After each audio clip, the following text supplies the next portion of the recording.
ये कहानी एक ऐसी माँ की है जो पूरी जिंदगी अपने बेटे को ढूंढती रहती है, पर जब उसे अपनी बेटे की और अपनी सच्चाई के बारे में पता चलता है तो उसके पैरों तले जमीन खिसक जाती है। Bollywood silver screen presenting ancient days. कहानी की शुरुआत कनाडा से होती है, जहां पर हमें जीन और उसके जुड़वा भाई सिमोन को दिखाया जाता है। ये दोनों के दोनों उदास हैं क्योंकि हाल ही में इनकी मॉम की मृत्यु हो चुकी है। इस वक्त ये एक नोटरी वाले के सामने बैठे होते हैं जो इनका फैमिली फ्रेंड भी है। इसका नाम लेबल होता है, जो जीन और सिमोन को कहता है कि तुम्हारी मॉम ने मरने से पहले मेरे पास तुम्हारे लिए कुछ लेटर्स छोड़े थे। उनकी इच्छा थी कि जब तक तुम उन लेटर्स पे लिखी हुई चीज़ों को पूरा नहीं करोगे तब तक तुम उसकी कब्र के पत्थर को नहीं लगा सकते। और अब लेबल उन्हें कुछ लेटर्स देता है, साथ ही ये बताता है कि तुम्हारी मॉम चाहती थी कि तुम अपने भाई को और अपने पिता को ढूंढो। उन दोनों के लिए भी इनकी मॉम ने एक एक लेटर छोड़ा होता है। ये दोनों के दोनों शॉक्ड होते हैं क्योंकि इन्हें अपने भाई के बारे में कुछ पता नहीं होता। साथ ही वो लेबल से कहते हैं कि हमारी मॉम ने हमारे पिता के बारे में हमें कभी कुछ नहीं बताया और अचानक से हमारा भाई कहाँ से आ गया।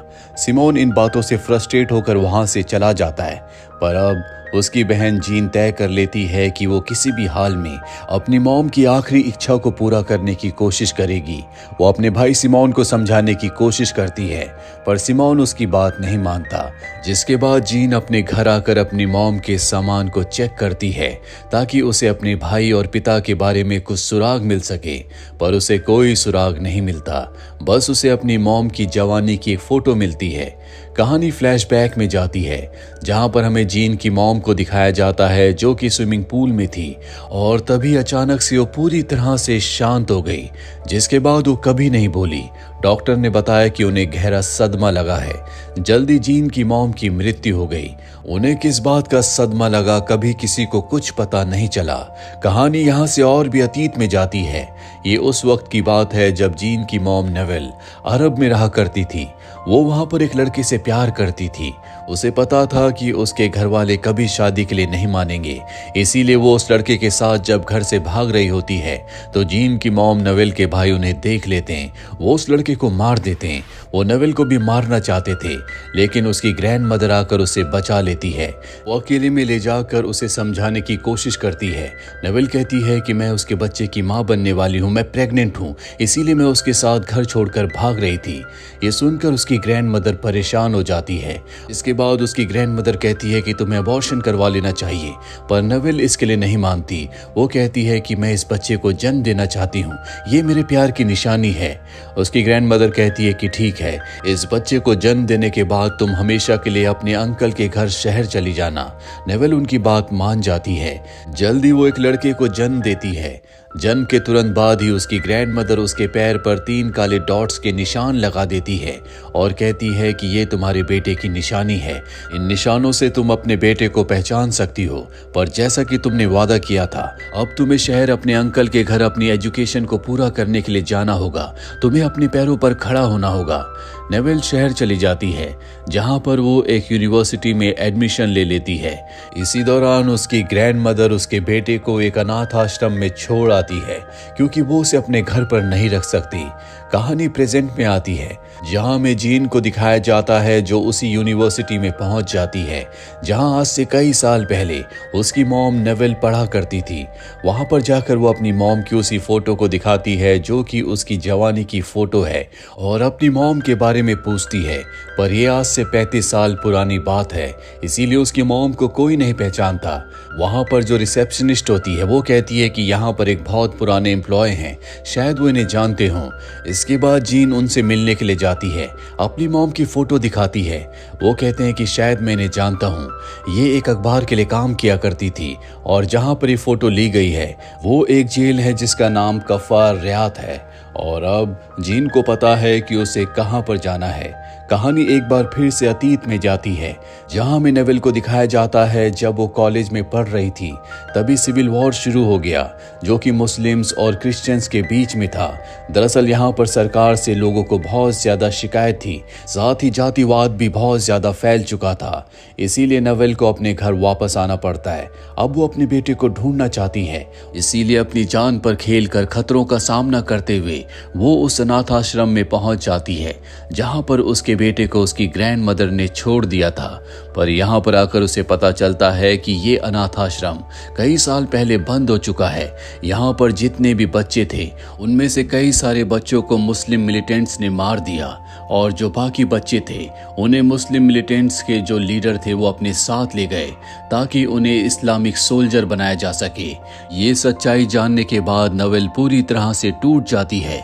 उसे नहीं पता कि उसका बेटा जिंदा है कि नहीं, फिर भी वो अपने बेटे को ढूंढना चाहती है। इसीलिए तय करती है कि वो उस जगह जाएगी जहां पर इस्लामिक लीडर उन बच्चों को ट्रेन करने के लिए ले जाते हैं। वो बस में बैठने से पहले अपने गले का लॉकेट निकाल देती है, क्योंकि जो बस आ रही होती है उसमें सभी मुस्लिम रिफ्यूजीज होते हैं। वो भी उस बस में बैठ जाती है। ये एक बहुत ही लंबा सफर होने वाला है, इसीलिए नवल की आंख लग जाती है। और जब उसकी आंखें खुलती है तो देखती है कि बस के चारों तरफ बहुत सारे नकाबपोश हैं जिनके हाथों में हथियार है। ये दरअसल क्रिश्चियन नेशनलिस्ट हैं जो बस पर अंधाधुंध गोलियां चलाना शुरू कर देते हैं, जिससे लगभग सभी पैसेंजर्स मारे जाते हैं।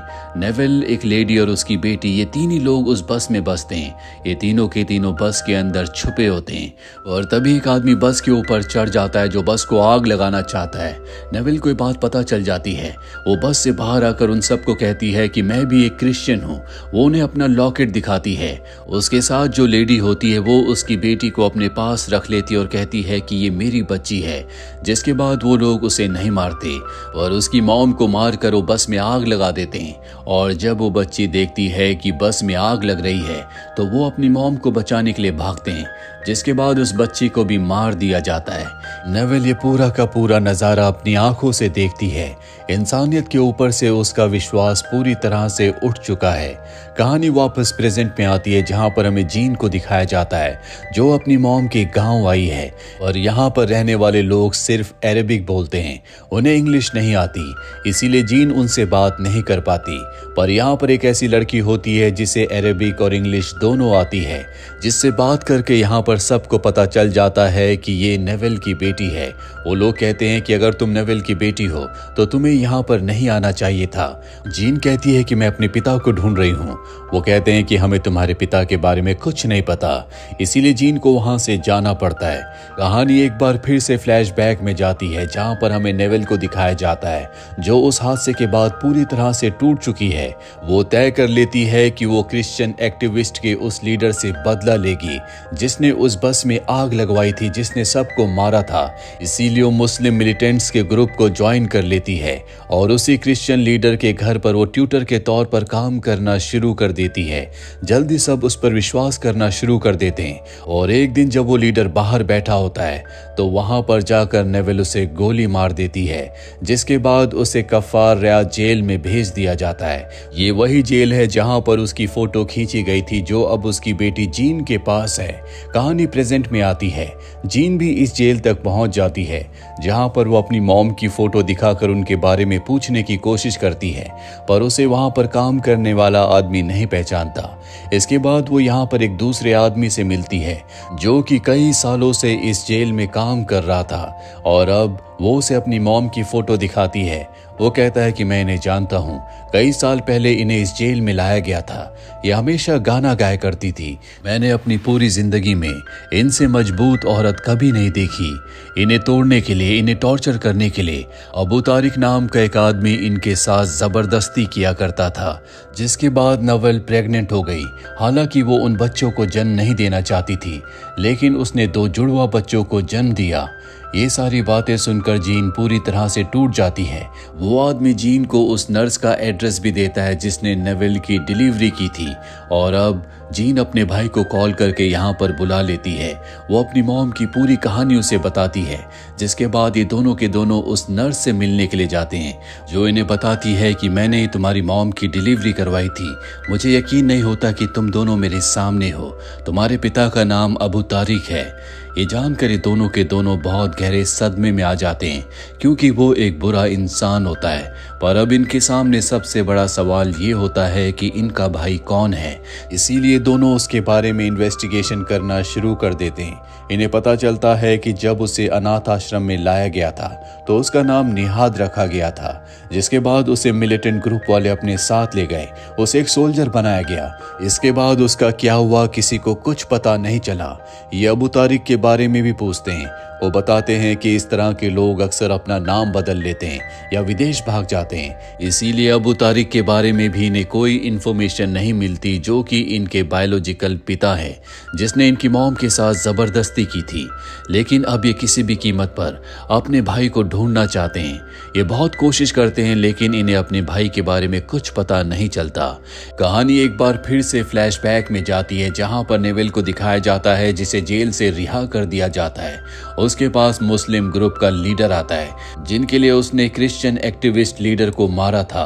वो कहता है कि तुमने हमारा नाम नहीं बताया, तुम्हारे दोनों बच्चे हमारे पास पूरी तरह से सेफ हैं, तुम उन्हें लेकर कनाडा चली जाओ, जहां पर तुम्हें लेबल नाम का एक आदमी मिलेगा, वो तुम्हारी मदद करेगा। जिसके बाद वो हमेशा के लिए यहाँ से कनाडा चली गई। लेबल वही नोटरी वाला आदमी है जिसने जीन को और उसके भाई को उनकी मॉम के लेटर्स दिए थे। कहानी वापस प्रेजेंट में आती है, जहां पर जीन के भाई सिमोन के पास दो लोग आते हैं और कहते हैं कि हमारे साथ चलो। वो उनके साथ जाता है। उसकी आंखों पर पट्टी बंधी होती है। दरअसल उसके सामने वही मुस्लिम ग्रुप का लीडर होता है जिसने उसकी मॉम को यहाँ से कनाडा भेजा था। वो कहता है कि तुम किसे ढूंढ रहे हो? वो कहता है कि मैं अबू तारिक, जिसने मेरी मॉम के साथ जबरदस्ती की थी, और अपने भाई निहाद को ढूंढ रहा हूँ। जिसके बाद उसे बताया जाता है कि निहाद को अनाथ आश्रम से हम ही लेकर आए थे। वो हमेशा अपनी मॉम को ढूंढता रहता था, लेकिन जब उसकी मॉम के बारे में कुछ पता नहीं चला तो उसके दिमाग पर गहरा असर हुआ। वो सबसे अच्छा स्नाइपर बना। वो एक बहुत अच्छा फाइटर था। जेल में उसे काम दिया गया, जहां पर वो लोगों को टॉर्चर किया करता था। साथ ही उसका नाम भी बदलकर अबू तारिक कर दिया गया। ये सुनकर सिमोन की आंखें फटी की फटी रह जाती है। उसके पैरों तले जमीन खिसक जाती है। उसे समझ में आ जाता है कि उसका भाई उसका पिता है। दरअसल जिस वक्त में नेविल को जेल में लाया गया था, उस वक्त पूरे देश में सिविल वॉर चल रहा था। इसीलिए हर कोई उस टाइम प्रेजेंट सरकार के खिलाफ था। वो उनके खिलाफ जंग लड़ रहे थे, लेकिन कोई नहीं चाहता था कि उनका नाम सामने आया। और ये भी उन्हीं में से कुछ लोग थे जो कि सिविल वॉर का हिस्सा थे, जो सरकार को गिराना चाहते थे। और अब सिमोन को पूरी सच्चाई पता चल चुकी है, जो वो अपनी सिस्टर को भी बता देता है। ये दोनों के दोनों पूरी तरह से स्तब्ध होते हैं। कहानी एक बार फिर से फ्लैशबैक में जाती है, जहां पर नवेल जब एक बार स्विमिंग पूल में स्विमिंग कर रही थी, तभी उसे एक आदमी के पैर दिखते हैं जिस पर 3 काले निशान होते हैं। वो समझ जाती है कि ये उसी का बेटा है, पर जब वो उसकी शक्ल देखती है तो वो अबू तारिक होता है। जिसके बाद वो पूरी तरह से शांत हो जाती है।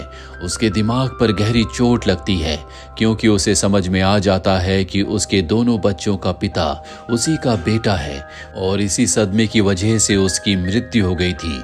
जीन को और सिमोन को भी एहसास है कि इनकी मॉम ने कितनी तकलीफों का सामना किया है। ये दोनों के दोनों कनाडा वापस आ जाते हैं, जहां पर अबू तारिक भी रहता है। ये उसके पास जाते हैं और वो दोनों लेटर उसे दे देते हैं जो उनकी मॉम ने उसके लिए लिखे हैं। वो उन दोनों लेटर्स को लेकर अंदर जाता है, जिनमें से एक लेटर के ऊपर फादर लिखा होता है। वो फादर वाले लेटर को पढ़ता है, जिसमें लिखा होता है कि शायद तुम मुझे नाम से नहीं जान सकते, तुम मुझे 72 नंबर के नाम से ही पहचान सकते हो, क्योंकि जेल में मेरा नंबर 72 था। तुमने मेरे साथ जबरदस्ती की थी, जिस वजह से मैं प्रेग्नेंट हुई। मेरे 2 जुड़वा बच्चे हुए। जिन बच्चों ने तुम्हें लेटर दिया वो तुम्हारे ही बच्चे हैं। ये लेटर पढ़ने के बाद वो बाहर जाता है, लेकिन जीन और सिमोन वहां से जा चुके होते हैं। इसके बाद वो दूसरे लेटर को देखता है जिस पर सन लिखा होता है। वो जब उस लेटर को पढ़ता है तो उसमें लिखा होता है कि इस वक्त मैं अपने बेटे से बात कर रही हूँ, ना कि एक टॉर्चरर से, जिस बेटे को मैं बहुत प्यार करती हूँ। मैं पूरी जिंदगी तुम्हें ढूंढती रही, तुम मेरे प्यार की निशानी हो। मैंने तुम्हें तुम्हारे पैरों के 3 निशानों से पहचान लिया। मुझे तुमसे कोई शिकायत नहीं, मैं अब भी तुमसे बहुत प्यार करती हूँ। तुम्हारी मॉम नेविल। इसके बाद अबू तारिक उसकी कब्र पर जाता है, जहां पर अब पत्थर लग चुका है। उसकी जिंदगी में पश्चाताप के अलावा कुछ भी नहीं, और ये उसकी जिंदगी की ऐसी घटना है ना तो जिसे वो अपनी यादों से मिटा सकता है, ना ही इसका पश्चाताप कर सकता है। इसी के साथ ये फिल्म, ये कहानी यहीं पर खत्म हो जाती है। उम्मीद करते हैं कि ये कहानी आपको पसंद आई होगी।